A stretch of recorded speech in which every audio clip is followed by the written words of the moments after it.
አቶ አምናን ነገሮችን ችግሩን ከመፍታት ይልቅ ወደ መጠጥ ማዘንበሉ ብሌን ስለተቆጣች ምንድን ነው በዚህ ጧት ተነስተህ እንደዚህ ልትሆን የምትችለው ለምን አንቺስ ምን ሆንሽ በማለት ቢጠይቃትም እንቅልፍ እምቢ አላትና እያሰብሽ ነው ወይ ምን እያሰብሽ ነው በማለት ቢጠይቃትም እሷ ግን ምንም አይነት ሀሳብ እንዳላሰበች ካልሆነ ተያይዘን መጥፋት አለብን ሲል ነበር። ስላንቺ ሳስብ ወይንም ስላንቺ ሳወራ ከአንቺ ጋር ስሆን ነገሮች ይቀሉልኛል እያለ ነበረ ሲያማክራት የነበረው።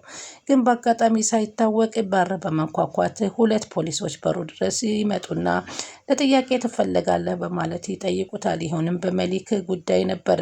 እሱም በምን ጉዳይ ነው የምጠይቁ ሲል በመሊክ ጉዳይ፣ ምክንያቱም በስከ መጨረሻ ካንተ ጋር ነበር መሊክ የሚል ሪፖርት ደርሶናል በማለት ይነግሩታል።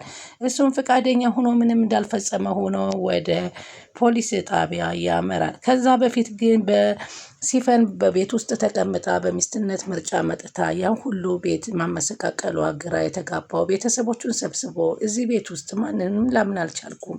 ስለዚህ አሁንም ቢሆን ከሲፈን ጎን የሆነ ሰው ካለ ከአሁኑ እኔ ያለሁ ብሎ እኔን ሊጎዳ የተቀመጠ በበላ እጄን የሚነክሰኝን ሰው ማወቅ እፈልጋለሁ አላቸው።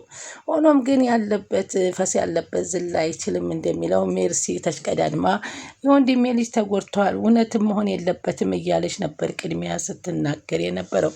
ሙስጠፋም ቢሆን በእሷን ብሎ ቢመጣም ሚስጥሩን እንደደበቀችውና ጭራሽ ምንም ነገር እንደማታማክረው ሆኖ ነበር የተናገረው። ሆኖም ግን ወይዘሮ አያቲቱ ማንም ይሁን ማን እደርስበታለሁ በማለት ነበረ ያስጠነቀቁት። በስከ መጨረሻ ፖሊስ ጣቢያም ሄዶ ከቀረበ በኋላ ጥያቄው መሊክ ለመጨረሻ ጊዜ እየደጋገምክ ስትደውልለት ነበር፣ ለምን ፈልገኸው ነበር በማለት ነበረ ፖሊሱ የጠየቀው። እሱም ለስራ ጉዳይ ስፈልገው ነበረ አይመልስልኝም ነበር በማለት ነበር የነገረው። እስከዛማ ከድርጅቱ በተፈጠረው ነገር እየተከታተልኩ እያለው ከድርጅቱ መኪና ይዞ ሲወጣ ስላየሁት ተከታተልኩት። ሆኖም ግን ከተወሰነ ደቂቃ በኋላ ተሰወረብኝ በማለት ነበር የተናገረው። እሱን ማስወገዱን ፈጽሞ አልተናገረም። ሆኖም ግን እዛ መቀመጥ እንዳለበት ተነግሮ ተሄደ። የፋይልህን ጉዳይ እንዴት አደረክ በማለት አያቷን ብትጠይቀው ከወሰደችው ልጅ ጋር እየተደራደርኩ ነው አለ። ስለ ሲፈንስ ምን አዲስ ነገር አለ በማለት ቢጠይቁትም እየተከታተሏት ነው፣ ግን ካገኘኋት በፍጹም ከተደበቀችበት ልታመልጠኝ አትችልም፣ አገኛታለሁ በማለት ነበር የተናገረው። እንደዚህም አድርጋ ፈጽሞ እኛም በሰላም አናስቀምጣትም በማለት አያትየዋም ትናገራለች። አንቺ አትጨናነቂ እኔ ጨርሰዋለሁ በማለት እሱን ለእኔ ተይው ስትል አያትየዋም አንድም ነፍስ አጥፍቶ ድጋሚ ነፍስን ማጥፋት ወይንም ነፍሰ ገዳይ እንዲሆን እንደማትፈልግ በውስጧ ዛተች። ወይዘሮ ዛህራም በሰማችው ነገር በጣም ተገርማ ደፍኔ የሚለውን ነገር ስትሰማ ታዲያ በሚስትነት ምርጫ የነበረውን እሱም ቁጭ ብሎ ሲያስታውስ ከአምስቶቹ ሶስቱ እንደቀሩ፣ ግን ሆኖም እሷ አላማዋ ለሚስትነት ምርጫ ሳይሆን የገባችው የእናቷን በቀል ልትበቀል እንደሆነ የተረዳበት ሰዓት ነበረ። በዚህን ጊዜም አይዞህ፣ ጎበዝ ሁን፣ ታጋሽ ሁን፣ ስለዚህ አሁን ታሸንፋለህ የሚል ነበረ ወይዘሮ ዛህራን። እስከ መጨረሻ እንግዲህ የአቶ ካርታ ልጅ ድንገት ሳይታሰብ በመምጣት እንግዲህ ወደ እስር ቤት እንድታስፈታ ሆናለች ገንዘብ በመስጠት። እሱም ጠበቃ እንኳ በሰዓቱ አለማቆሙ በጣም እየገረማቸው ነበረ። ፖሊሶቹም እስካሁን እኮ ስለ ስራ ጉዳይ እንኳ ምንም፣ አሁን ያንተ ቅርብ ጓደኛህ ነው፣ በተደጋጋሚ ስትደውል ስልክህን አለማንሳቱ፣ ታዲያ ይህም ከኔ ራሱን አትጠይቁትም ነበር ያለው። ልክ በህይወት እንዳለ አቶ አምናን አለውና ለምን ነበር በተደጋጋሚ ስትጠይቀው የነበረው ስትደውልለት በማለትም ቢጠይቀው አሁንም እንደዛው ነበር ያለው። በፍጹም አላመነላቸው። ሆኖም ግን ይህንን ነገር ማንም ሰው አላየኝም ያለውን ነገር ግን አንዲት ያቺ የሲፈን ጓደኛ አይተዋል። ማርያ እንግዲህ ድንገት ነው የመጣችው፣ የአቶ ካርታ ልጅ ነች። እንግዲህ አሁን ህፃን ልጅ ሆንኩልሽ ያደረቃ ሆንኩብሽ እያለች ከአያቷ ጋራ በደንብ ከተነጋገረች ካወራች በኋላ ስለ አቶ አምናን ትጠይቃታለች። አቶ አምናን አሁን ደረሽለት ያስፈታስ በምታስፈልጊው ሰዓት አለቻት። ምን ሆኖ ነው ስትል ትጠይቃታለች። እንግዲህ በዛ በሴትየዋ አያቶየዋ የመሰላት በሲፈን ጉዳይ ሲፈን ያስያዘችው ነበረ መስሏት ቀጥታ ወደ ሙስጠፋ ክፍልም ሂዳ ነገርኩ ያችን ልጅ አላገኘሃትም? ንገራት፣ ካገኘሃት ፈጽሞ እንደማንተዋት። አሁን ደግሞ ልጄን ፖሊስ መጥቶ ወስዶታል ሲል ደነገጠ። እሱም መጀመሪያ ከዛም በፊት ከሲፈን ጋር ስልክ ቤት ዘግቶ እያዋራት ነበረ። አሁን ወይዘሮ እንግዲህ የሲፈን ተላላኪ አቶ አምናንን እስር ቤት ልትጠይቅ ስትሄድ እዚህ ድረስ መምጣት እኮ አይፈቀድልሽም በማለት ነበር የጠየቃት። የት ታውቂኛለሽ አላት። ልትታሰር ገብተህ እንደ መርማሪ የሚያደርግህ አለችው አቶ አምናን። ለምን የጠየቅኩሽን አትመልሽም? ሁሉም ጥያቄዎች መልስ የላቸውም። የት ነው የምታውቂኝ አላት። ከዛም እንግዲህ ጄሪ ደግሞ ከግቢው ወጥታ ከሙስጠፋ ጋር ትገናኛለች። አንተ ጭራሽ አቶ አምናን እዚህ ቤት ሲወጣልህ አንተ ተቆጣጠርከው እንዴ አለችው። የኔ መውጣትና መግባት ምን አገናኘው በማለት ይጠይቃታል። ጄሪም የጠላት ወዳጅ መሆንህን ረሳኸው እንዴ በማለት ትናገረው። አልረሳሁትም አላት። ወዳጅ ሁሉም ነገር ሊያውቅ አይችልም። ያን ደግሞ አቶ አምናን ጠይቆኛል፣ አምኖኛል አላት። አይደል አለች ጄሪም። አቶ አምናን ተመለሰ አላት። ከምን አለችና ደነገጠች። ከሄደበት ጉዳይ እንዴት ሆነ? የት ሄዷ? የምን ጉዳይ አለች። እንዴ ሚስት እንኳ ሆነሽ ይሄን ነገር አላወቅሽም እንዴ በዚህ ቤት ተቀምጠሽ በማለት ይናገር። አንቺ እኮ እዚህ ቤት ውስጥ እንዳለሽ አትቆጠሪም። ባልሽ እንኳ በፖሊስ ተይዞ እየሄደ ምን የምታውቂው ነገር የለም? ምን አድርጉ? ወይኔ ጉዴ በማለት አንተም ማን ነገረ በማለት ስጠይቀው አርሴማ ሲላት አርሴማን ልትጠይቅ ወደ ክፍል እየሮጠች ትሄዳለች። እስከ መጨረሻም እንግዲህ የአቶ ካርታሊ አቶ አምናንን ከእስር ቤት አስወጥተዋለች ማለት ነው። ሰላም ወደ ቻናል የተከታተሉት ሰላማችሁ በያላችሁበት ይብዛኔ። ቻናሌን ሰብስክራይብ፣ ላይክ፣ ሼር እያደረጋችሁ የምታበረታቱ ከልብ አመሰግናለሁ። ድር ቀጣይ ፓርቲ ይዘንላችሁ መጥተናል። በዚህ ፓርቲ እንግዲህ አቶ አምናን በሜሊክ ጉዳዩ ወደ እስር ቤት የገባበት ነበረ። ሆኖም ግን ከእስር ቤት እንግዲህ ባልታሰበ ድንገት የመጣች ሜሪ የአቶ ካርታ ልጅ እንዲወጣ አድርገዋለች። እሱም ቁጭ ብሎ ትዝታውን ሚኒሊክን እንዴት እንዳስወገደውና እንዴት እንደጠየቀው እየተያየውም ነበር። ከዛም አልፎ የሲፈንን ደግሞ የቤተሰባዊ ምርጫ የሚስትነት ምርጫዋን መጥታ ግን ይህን ነገር መስራቷ እየተናደደባትም ነበር። በዚህም መካከል እንግዲህ እያንዳንዱን ነገር እንኳን ንገረኝ ሲለው አንድ ነገር ንገረኝ ሲል አንተ ነህ፣ አንተ ሀብታም ሆነህ እኔ ድሃ መሆኔ፣ አንተ ገንዘብ እያለህ እኔ ማጣቴ፣ አንተን እንደዚህ አደረግኩ እና ኃላፊነት በሰጠሁ እንደዚህ ታደርገኛለህ፣ መልስ ይሄ ነው ያለውን ማስታወስ ሁሉ ነገር አንተ አለ፣ እኔ ግን ያንተ የበታች ነኝ። ስለዚህ ለዚህ ነው ታዲያ ላልሰራህበትና ያልደከምክበትን ያልለፋህበትን ገንዘብ ሜሊክ ትፈልጋለህ? ታዲያ ከዚህ በላይ ልታወራኝም ልትናገርም አልፈቅድልህም በማለት ያስወገደበትን ቀን አሁን እንደውም ከጎን ያለውን ሰው አስታውሰኝ ቢለው እንኳ ሊነግረው አልቻለም።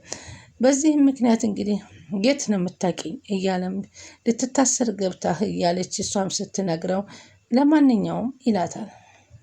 ሜሪያ ወደ ፖሊሱ ከሄደች በኋላ እንዴት ተገኘሽ ዛሬ? አባትሽ ከውጭ ሀገር በቅርብ እንደሚመጣ ሰምተናል ሲል፣ አዎ እዚህ የመጣሁት አቶ አምናንን ከእስር ቤት ለማስወጣት ነበር። እስካሁን ጠበቃውም አልመጣም። እንደጠበቅኩት ሆኗል ማለት ነው አለችው። ማለቴ በእንደዚህ አይነት ስራ ውስጥ እሱን ገብቶ ማየቴ በጣም ከፍቶኛል አለች። አቶ አምናንን እኮ በጥርጣሬ ብቻ ነው የያዝነው ሲል ሲጀምር ጥርጣሬ ከሆነማ በማለት ያንኑ የተለመደውን ውስና ገንዘብ ዘርግት ስታደርግለት አስወጣው ማለት ነው። በዚህም እንግዲህ ሜሪ ከዛም በፊት አቶ አምናን ትዳር እንዳለው ወይ በማለት ጠይቃ ነበረ። ቢሆንም ትዳሩ ቅልናት ቅል የባዶ ቅል የተንጠለጠለች ስለምንም የማትጠቅም በማለት ነበረ አያትየዋ የገለጸቻት። ሜርሲ ስለተጨናነቀች ብሌንም በመሄድ ስለ አቶ አምናን ምን አዲስ ነገር አለ በማለት ስትጠይቃት እሱን ብትጠይቂው አይሻልም ወይ እኔ ምን ትጠይቅኛለሽ የሚል መልስ ነበር የሰጠቻት። እንግዲህ ሜሪ ከመጣች በኋላ እንግዲህ የቤት ውስጥ የተመረጡት ሴቶች ምንም እንደማይረቡ ስትነግራት ደስታ መሞላች። የኔ ልጅ አምናን እኮ ነው ይህን ሁሉ ግቢ እንደዚህ ያሳምረው፣ ከዚህ ቢያምር ይገርማል በማለት ትጠይቃታል። ግን የአብራፊ ደህና ነው ወይ በማለት ስትጠይቃት አሁን ግን ታስፈልጊዋለች በማለት ይነግራታል። ለምን እንግዲህ በቤት ለምርጭነት የቀረቡት ምንም እንዳላደሉ ጭራሻው ሚስት የተባለችው ባዶ ቅል የተንጠለጠለ ምንም የምታስብ እንዳልሆነች ስትነግራት በጣም ተደሰተች። ከዛም ግን መርማሪዋ አንድ እንጆሪ በግቢ የተከልከው እንጆሪ ስትለው ደነገጠ። የምን እንጆሪ ነው አለ። ምክንያቱም እንግዲህ አቶ መሊክን እያስታወሰችው ነበረች። እንግዲህ ጭላንጭል ፈተናውን አሁን እንግዲህ መጎበዝ መፈተን ያጎብዛል እያሉ መፈተን እንግዲህ ተስፋ መቆረጥ እንደሌለበት ሁሉ አያትየዋ ታነግራታለች። ችግር የለውም እኔ ኑሮውን ሁሉ አስተካክልለታለሁ በማለት ነበር። ቅጠሉን ስትቀጥፈው እንዳየው እንድታቅ ነው አለችው። የምን ቅጠል ብሎ አቶ አምናን ደንግጦ ነበር። የእንጆሪው ቅጠል አለችው። የምን ግልጽ አታደርግልኝ? አንተም ግልጽ አድርግልኛ በማለት ትጠይቃለች። ብልህ ከሰው ስህተት ይማራል፣ ሞኝ ግን ከራሱ አይማርም በማለት ትተርትበታለች።